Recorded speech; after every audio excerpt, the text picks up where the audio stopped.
Fijémonos bien, somos comunidades asentadas en barrios y pueblos. Estamos llamadas a ser, entre otras cosas, comunidades cuidadoras. Yo diría que no estamos mal posicionadas para afrontar el reto de construir comunidades acogedoras, tanto en la dimensión local como en la global. Al contrario, yo me atrevería a decir que este es el ADN de las comunidades cristianas.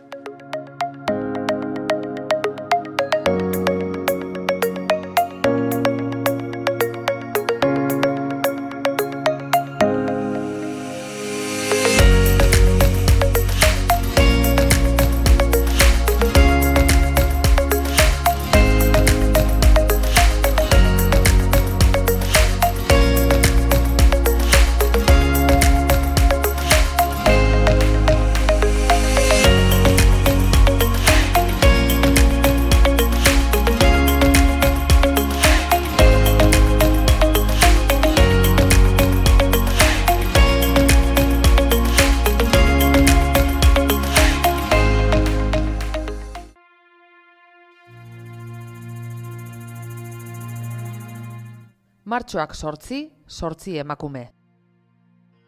Tiene que ver con la educación. Efectivamente, la educación sí importa.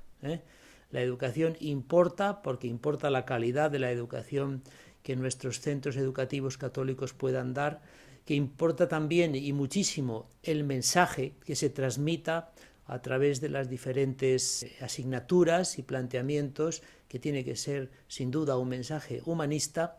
Importa sobre todo porque desde el punto de vista de la tradición cristiana, religiosa, católica a la que nosotros pertenecemos, la cuestión fundamental que sostiene todo, que sostiene el corazón generoso, el corazón abierto, es la cuestión de la espiritualidad, la cuestión de la trascendencia.